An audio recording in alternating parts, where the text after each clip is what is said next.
Welcome everyone to another story time here on P-thorns. As you have seen, this is a new Creepypasta storytelling YouTube channel. I am your host, Deadhead Panda, and I hope you guys are enjoying all of the topics, all of the stories that I'm bringing to you here. Thank you for listening. Don't forget to like, comment, subscribe, and hit that bell button so that you can hear more stories from me. Thank you. Bye. Slowly light started to return to the room. On the box now sat the squirrel, tall and regal, as if it never had fear of the woman.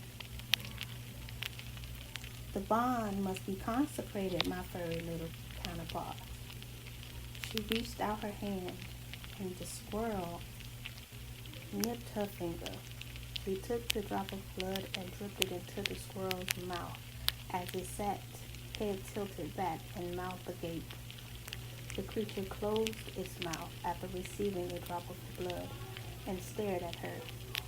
Once again, the woman raised her palm up.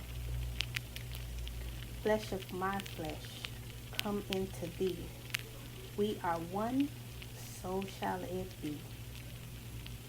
She then opened her mouth and tilted her head back. The squirrel vigorously jumped around the top of the box and then bounced off and onto her chest, slowly crawling up her chest towards her mouth. It pulled itself up and into her mouth. First the head, followed by the shoulders. Her body shook, and her eyes rolled back as if forcing herself down into her throat. And bulge appeared in her neck as the creature wriggled its way down.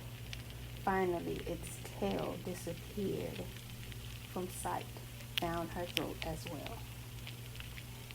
She clenched her chest as it moved down further.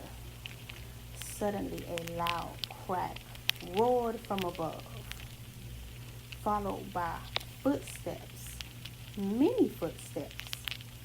"Find the woman," a voice shouted loudly.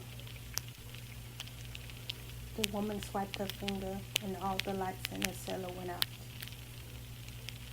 She started up the stairs slowly, stalkingly. Slowly she rose from the cellar. "Woman, where are you?" a loud voice bellowed. "Woman!" a fellow man cat called, with a disgusting look in his eye. "Yes, I am here. Why do you insist on destroying my home?" the woman yelled. "Ah, I'm sorry," the man said as he slapped over a vase. "Come over here and work for a few pounds," said one of the other voices.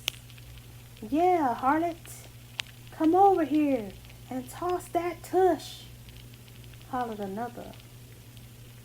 "You really worked us all good last time, woman," yelled a man from the door.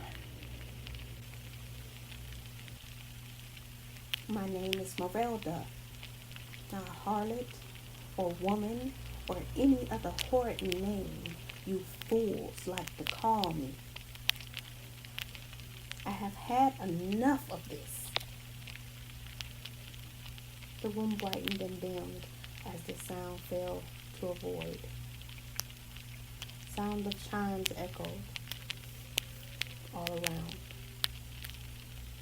"None of you have ever touched me. None of you will ever touch me.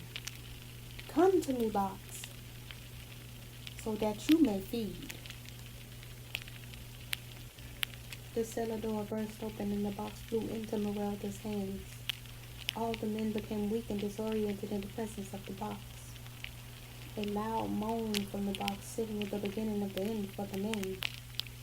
Suddenly the men began to feel a pull towards the woman, closer and closer, edging towards the box. Loud shrieking noises blasted in intervals throughout the men's ears. My dear box, it has been so many years since you have eaten so well, and tonight you shall feast. She hugged her box and caressed it so gently as it began to ravenously devour the men. Its unrelenting hunger, the box gobbled the men after man after man. Horrible screams continued in the box long after they had disappeared into it. At the end, the lid snapped shut. After engulfing 8 men, the box still jumped and jerked and shook for minutes after, as if the men were inside, still fighting to get out. The box had turned beautiful gold. Merelda set the box back in its place and petted it until its color returned to its original jet black shade. Now, my little one, calm down. You're such a good box. Everything that had just happened caused her to forget about her furry little white companion and familiar. Suddenly, Merelda just started to jerk and cough, grasping at her chest once again with both hands. With a seemingly exhaustive thrust cough, the little white ball of fur popped out and rolled across the floor. Merelda held her chest for quite a bit of time before she regained her strength. You might be one of the most powerful familiars I have had in over 200 years. The squirrel seemed almost golden with the glow from the powers that she had bestowed upon it. Merelda stood up tall and with a long stretch proceeded out of the room. The squirrel quickly followed. The woman strolled down the hallway, swirling her fingers. Why do men come around and always tear up my things and make such a mess? Maybe if they wasn't so vulgar, they could have wandered the woods, lost and dizzy like always. But no, they just took it too far, destroying my house.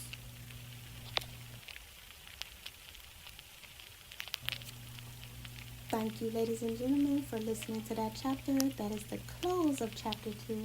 I am hoping that you guys are loving this saga that I have going on. I work really hard on it, and it brings me joy to write it. So come back again for part 3. Have a good night. Bye. Thank you to all my P-thorns for popping over and listening to this story that I have put out for you guys today. Again, a great thanks to Deadhead Panda, Creative Panda System, the Blue Rose System, Alpha Tau Zeta Omega, and Q Art Visuals. We hope to see and hear from you guys in the comments. And don't forget, like, comment, subscribe, and hit that bell button so that you can be informed every time we create a video. Thank you. Bye.